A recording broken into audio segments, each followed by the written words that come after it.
Oke, kali ini kita mau bahas salah satu transformasi paling gila dalam sejarah sepak bola modern. Gimana caranya Paris Saint-Germain atau PSG berubah dari klub yang ya gitu-gitu aja menjadi raksasa global. Nah, ini dia pertanyaan utamanya. Gimana ceritanya sebuah tim bisa bertransformasi sedrastis ini dalam waktu sesingkat itu? Ini inti dari pembahasan kita. Kisah tentang ambisi, uang yang gak ada serinya, dan kekuatan sebuah merek. Coba dah lihat perbandingan ini. Jomplang banget kan? Selama 41 tahun pertama, mereka ngumpulin 21 trofi. Lalu, cuma dalam belasan tahun setelah 2011, mereka dapat 37 trofi. Jelas banget, ada satu momen krusial di tahun 2011 yang jadi pemicu semua ini. Oke, biar kita benar-benar paham seberapa besar perubahannya, kita harus mundur sedikit. Kita lihat dulu, kayak apa sih PSG sebelum mereka jadi seperti sekarang? Kita sebut aja ini era sebelumnya. Perjalanan mereka di 40 tahun pertama itu, wah, kayak roller coaster. Ada masa-masa jaya di tahun 80-an dan 90-an, tapi terus disusul sama dekade 2000-an yang penuh drama, di mana mereka bahkan nyaris degradasi. Singkatnya, klub ini nggak stabil sama sekali. Dan inilah dia, momen yang mengubah segalanya. Tahun 2011, sebuah peristiwa yang bukan cuma mengubah nasib PSG, tapi juga peta kekuatan sepak bola di Eropa. Jadi siapa pemilik barunya ini? Namanya Qatar Sports Investments atau QSI. Poin kuncinya di sini, ini bukan investor swasta biasa loh. QSI itu milik negara, yang disokong langsung sama pemerintah Qatar. Jadi ini beneran kekuatan finansial sebuah negara yang masuk ke dalam satu klub sepak bola. Dan mereka nggak main-main soal ambisi. Dari hari pertama, tujuannya udah jelas dan gede banget, menangin trofi paling bergengsi di Eropa. Ini bukan proyek jangka panjang yang pelan-pelan, tapi sebuah pernyataan niat yang sangat tegas. Sekarang, yuk kita lihat gimana investasi besar-besaran ini langsung berbuah hasil.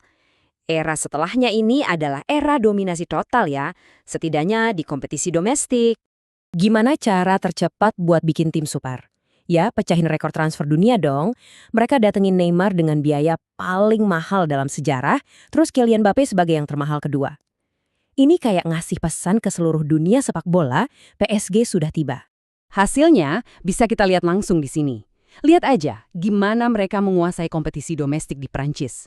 Sejak 2011, mereka dapat 11 gelar Liga, 8 Piala Prancis, dan 6 Piala Liga. Mereka praktis mengubah liga domestik jadi panggung pertunjukan mereka sendiri. Bukan cuma soal jumlah trofinya aja, tapi juga konsistensinya. Rentetan kemenangan beruntun di berbagai piala domestik ini nunjukin level dominasi yang belum pernah terjadi sebelumnya dalam sejarah sepak bola Prancis. Tapi, nah ini dia, strategi mereka itu jauh lebih pintar dari sekedar beli pemain. Mereka sadar kalau kekuatan terbesar mereka itu bukanlah Saint-Germain, tapi Paris. Mereka mulai membangun sebuah merek gaya hidup global. Salah satu langkah paling cerdas mereka kelihatan banget di evolusi logo klub. Di tahun 2013, perhatiin deh perubahannya. Kata Paris dibuat jauh lebih besar dan dominan, sementara Saint-Germain dikecilin. Ini adalah langkah branding yang disengaja dan sangat kuat. Dan kutipan ini ngerangkum semuanya dengan sempurna.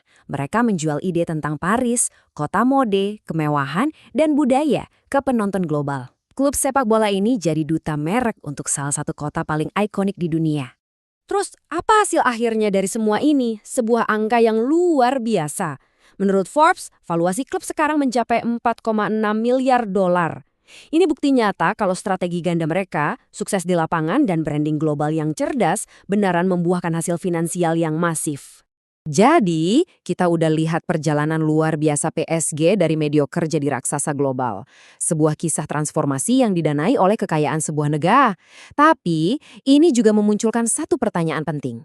Nah, ini pertanyaan yang saya tinggalin buat kalian. Ketika batas antara klub olahraga dan kekuatan sebuah negara jadi makin kabur, apa artinya ini bagi masa depan persaingan yang adil dan juga jiwa dari olahraga itu sendiri? Sesuatu yang patut kita renungkan kan?